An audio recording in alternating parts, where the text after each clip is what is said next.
I'm Cole Haddon, and welcome back to 5 a.m. Story Talk.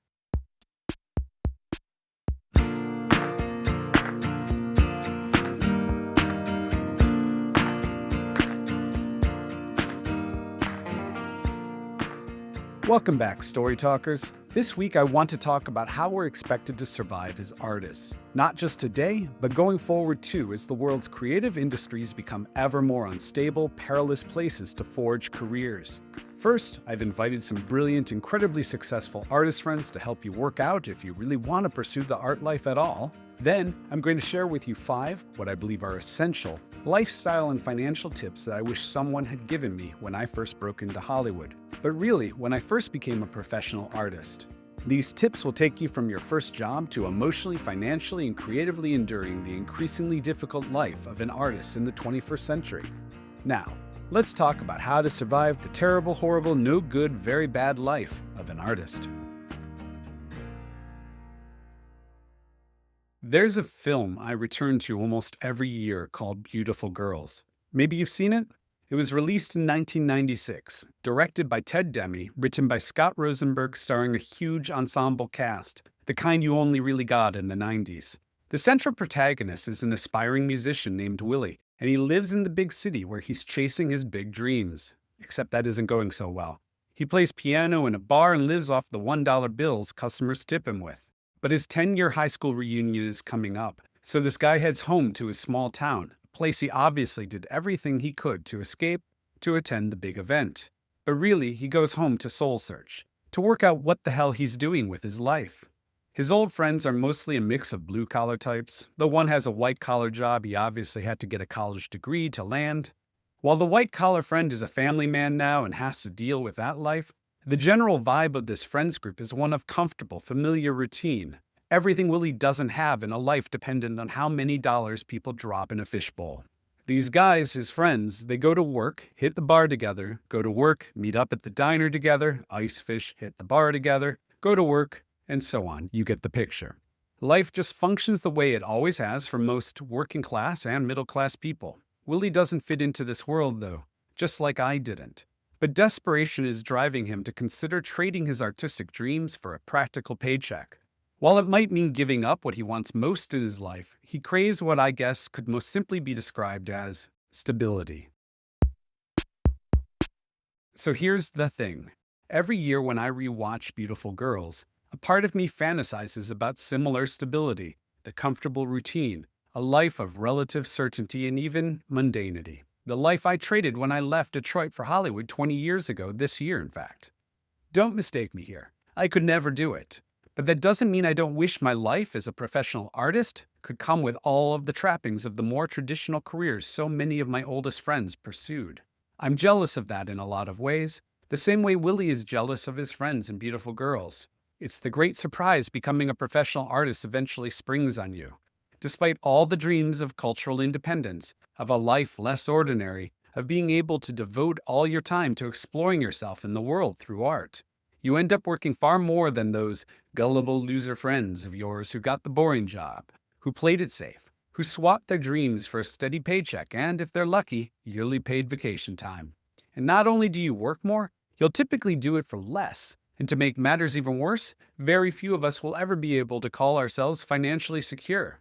I mean, I've had a good career, I think, but I constantly worry about what I'm going to make next year, when that next job is going to come together, whether that contract is going to make or fall apart like the last two did. Should my family take that big trip or tighten our belts? It's all a mystery, which, as it turns out, is not the greatest way to live.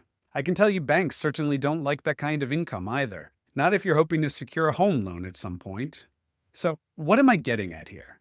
Well, today I want to talk about a challenge I don't see discussed publicly nearly enough by artists. The toll the life of an artist takes on me, you, any of us who pursue a life in the arts. How do you keep on keeping on despite all the uncertainty that comes with an artist's life? How do you become the artist you want to be given such terrible odds? For starters, I'm going to issue a broad warning with some help from some professional artist friends of mine. Then I'm going to give you 5 tips that I wish someone had provided me with when I arrived in Hollywood. Put another way, 5 tips I wish someone had given me when I decided I was going to find some way to be a professional artist come hell or high water. These tips will take you from your first job to financially and emotionally enduring the increasingly difficult life of an artist in the 21st century. First up, that warning. Try to imagine it as a blinking neon sign, accompanied by blaring klaxons, all to get you to stop immediately, and in my best Samuel L. Jackson voice here, run, motherfucker, run! Seriously, go back, do anything else. Find some other way to be happy, if you can. Still here? I thought so. It never works anyway, but I had to try. So, I asked some friends of mine what they think is the key to making it in the arts. I'm going to have my wife, screenwriter Lindsay Devlin, share some of the responses. Enjoy the theater geek in her trying to portray these people in our lives. Meg LaFauve, who co-wrote both Inside Out films, The Good Dinosaur, Captain Marvel, and more. She's also the co-host of the wonderful podcast, The Screenwriting Life, told me the secret wasn't overly complex or glamorous. It was something else. Grit. Doing it when you don't want to, when you don't have time, putting the writing first. When you're full of doubt and when you think the writing is shit. Do it anyway to get to the other side. I have this grit in me and saw it in action at Pixar. The stubborn steel it takes for artists to go through the chopper over and over. Artists are warriors. My friend, Emmy-winning screenwriter, novelist, and comic book writer Mark Guggenheim, co-creator and showrunner of TV series such as Arrow and Legends of Tomorrow, didn't have much patience for artists who let the exigencies of life prevent them from pursuing their dreams. I'm probably the wrong person to ask. I started writing in my third year of law school and developed my craft over the course of 4+ years of practice. That's 80 to 90-hour work weeks. If someone tells me their job doesn't afford them time to write on the side, I just zone out. You find the time. In my case, inspired by an interview I read with Ron Bass, I woke up at 5 every morning to write for 2 hours before heading into the office. You find a way. My friend, screenwriter Harley Payton, who co-wrote a lot of the original Twin Peaks series, was a part of the writer's room of my Dracula TV series and most recently created and show-ran Reginald the Vampire, had some similarly brutal truth to share on the subject. The current landscape has never been more complicated for young writers. It's a hard road to travel that requires a forceful commitment at the start. No doubts, no questions. This is the life you want to pursue. That means leaning into the headwinds, setbacks, and moments when it seems like a waste of time because, and it's always been this way for me, there's simply no other way you want to live your life. I know that sounds grandiose, but I think it's also necessary. There are no half measures when it comes to building a writing career in the current environment. There you have it. The secret to making it in the arts is grit, it's wherewithal, it's a refusal to accept there's any other option for you, and then doing everything you can, relentlessly, to make your dreams come true. But what happens when it does? What happens when you finally get to call your parents and best friends, crying to tell them that it happened? You just scored your first sale. You're a professional artist. It's at this point that many people I know began to make a long series of mistakes about how to weather the ups and downs of a life in the arts. Okay, here's what I want you to know. Based on what I know I did right and what I wish I had done because hindsight made it so clear to me.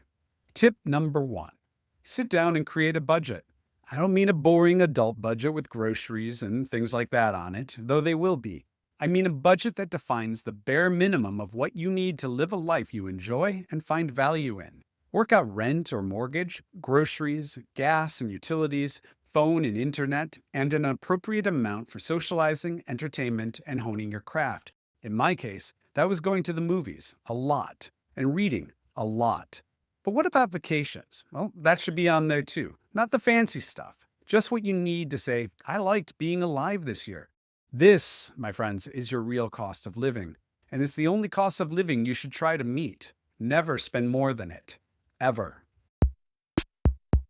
Tip number 2. Every dollar you earn beyond your real cost of living goes into your savings account. Unless it's an extraordinary amount of money, the kind that blows up your tax bracket, save it. Don't invest it in anything more than CDs of various term lengths. And definitely don't disappear it into an IRA account for retirement. You're not there yet. Besides, if you end up with more savings than you need, later on you can sock it away in IRAs and stocks or whatever else makes sense. The note behind the note here is you need cash reserves. Consider that in Australia, where I live, self-employed people, and that's what artists are Their income can be aggregated over multiple years, causing each subsequent year's tax burden to be modified to take into account the ups and downs of your professional success. If you're in America, that's not the case at the IRS level, but it's still true to how you should be living your life. If this year is a good year, next year very likely won't be, and even if it is, what if the year after it isn't? What if your income craters because, say, a pandemic happens? An artist's income is measured in years, is my point, not this year. Tip number 3, invest in your career. What I mean by this is use your savings to try to ensure that you never have to compromise your ability to pursue your art on your own terms. This is one of the tips I really wish someone had given me early in my career. Within a few years, I decided to reward myself. I bought a beautiful house that I could afford at the time, but thanks to a few professional missteps, became a point of tremendous financial stress. As a result, I had to go after and take some jobs I didn't really like. Those jobs turned out about as well as I had expected they would, which certainly didn't help me get more work. By the way, this has happened to so many of my friends. They ended up with homes they had to take shitty jobs to pay for, which eventually reduced their careers to shadows of the ones they hoped to have when they became professional artists. So the harsh reality is, had I been living within my real cost of living rather than the one I felt my success warranted, I would have bought a much cheaper house and never broke a sweat about it. More importantly, it would have allowed me to say yes to better, less lucrative projects that would have brought me more creative satisfaction and likely helped my long-term career much more. This is what I mean by invest in your career. The more financial flexibility you create for yourself, the more opportunity you have to pass on bad jobs, spend more time originating your own projects or pursuing ones that matter, building other streams of creative income, and so on. Tip number 4, and in some ways I think this is the most important one. It's certainly the one I wish someone, anyone around me had told me to do as I built my career in Hollywood. It wasn't until I reached London and later Australia that I discovered how important it was to my career, my creative satisfaction, and my financial security. Do you have your notepad ready? Because here it is. Diversify the hell out of how you create art and where you make money from your art. Maybe I should provide some context here before I go on. Early in my career, I had a lot of interest from a few comic book companies that wanted me to create IP for them. I didn't even care about creating IP though. I just loved comics and I wanted to write them. I had the energy, time, and creative bandwidth, so I thought, why not? But almost every American rep I had told me don't do it. It's a waste of your time, Cole. Why make $10,000 writing some silly comics when you could write a spec we can go sell for $250,000? Hell, maybe there could even be a bidding war and we could make you $1 million. Wouldn't that be fucking awesome? I mean, yeah, it would have been, except it never happened. I made a lot of money, don't get me wrong, and I still do pretty well for myself. But the fantasies I was told to chase never really amounted to more than that. Fantasies. Meanwhile, the opportunity to write comic books for publishers I loved evaporated as I poured more and more time solely into film and TV. Here's the rub, though.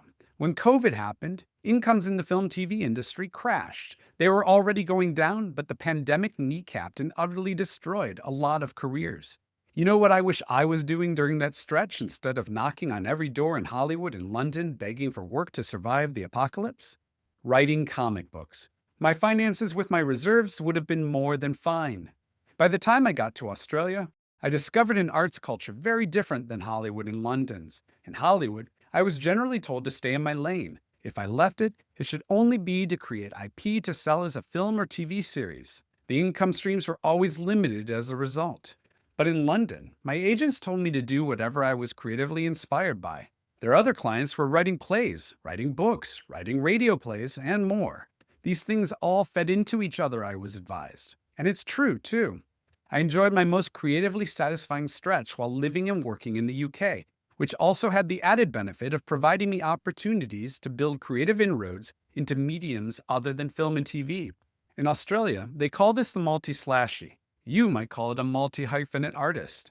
The idea is you're an artist and an artist works in many different mediums and many different roles. You do whatever it takes to make your income, pay your bills, and pursue your art on your own terms. The more diversified you are, the less chance, say, a Writers Guild strike can leave you unable to pay your bills for a year or more. The more diversified you are, the less chance a pandemic can leave your family wondering if it will end up moving into your parents' garage. The more diversified you are, the more chances you have of surviving the rapidly changing, increasingly topsy-turvy creative industries in the 21st century. And the more diversified you are, the more opportunities you have for creative fulfillment, both during low points and high points in your career. Okay, I have one more tip for you. Tip number 5. Don't fall in love with another artist. That might sound like a joke, but I've heard this from so many friends over the years, I can't help but say it aloud. Find someone with a real job, the kind of reliable one Willie envies a little in beautiful girls. Someone whose stability is going to also help you weather the downturns. Because if you marry another artist like I did, and I love my wife, don't get me wrong here, you're basically dealing with the same shit times 2 with the added burden of you two trying to find some way to pay not just for your lives, but your kids. These days, I'm living the way I'm advising you to live. And while it can be challenging at points, it's overall provided me a lot of joy and creative satisfaction in my life. I've carefully built an existence for myself where I can juggle projects that pay my bills with projects that bring me creative and personal satisfaction. Earlier, I said we'd be discussing the question, how do you keep on keeping on despite all the uncertainty and challenges that come with an artist's life? Well, I've offered you warnings, I've offered you tips, and I've offered you personal stories to explain how I've come to these conclusions. But I have to be brutally blunt with you, even blunter than I've already been. It's hard being an artist, and it only gets harder as you get older.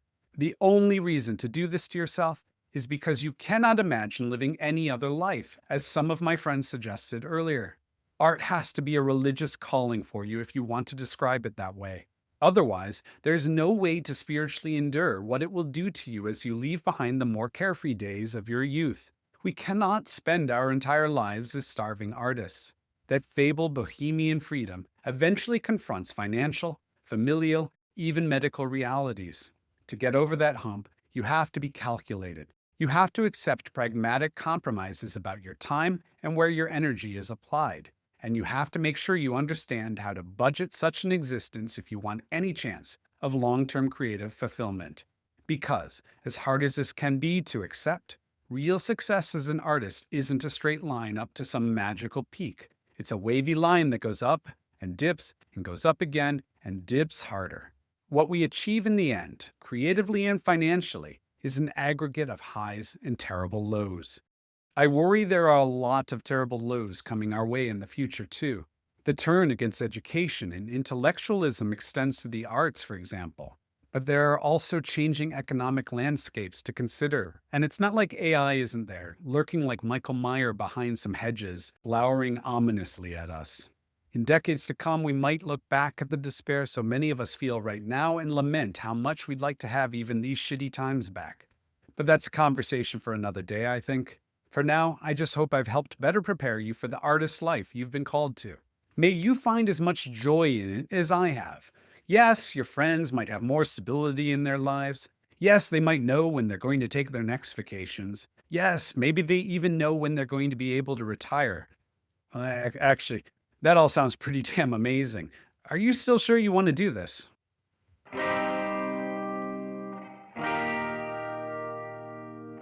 Well, that's it for today's minisode. Thanks so much for spending your time with me here at 5 a.m. Story Talk. And thanks as always to Carrie Brothers for this podcast's music. If you enjoyed this episode, I'd encourage you to check out the show notes where you can find links to 2 articles I've published over at the 5 a.m. Story Talk newsletter. The first is an in-depth artist-on-artist conversation with beautiful girl screenwriter Scott Rosenberg, who let me interrogate the craft he brought to the script, how he sold it, and the tragic and hilarious events that precipitated and followed its production. The second is an incredibly detailed breakdown of the first 11 minutes of Beautiful Girls on the page and screen, which I would argue is a masterclass on how to introduce characters in your scripts. You might also want to subscribe to this newsletter for free or as a paid subscriber, as you'll get access to hundreds of articles like the ones I just described, all of my podcast episodes days, weeks, and sometimes even months early, and the opportunity to participate in a monthly chat group where you get to ask me and my amazing community of readers questions about anything to do with the arts. If you're able to purchase a subscription here or at the newsletter, you'll help me keep the lights on. which is obviously appreciated. Upcoming guests of the 5 a.m. Story Talk podcast include DEI pioneer and former senior VP of DEI at Warner Brothers, Karen Horn, Late Night with the Devil filmmakers, the Cans Brothers, and Black Phone 1 and 2 co-writer and director Scott Derrickson. That's it for now, Story Talkers. I'll see you soon.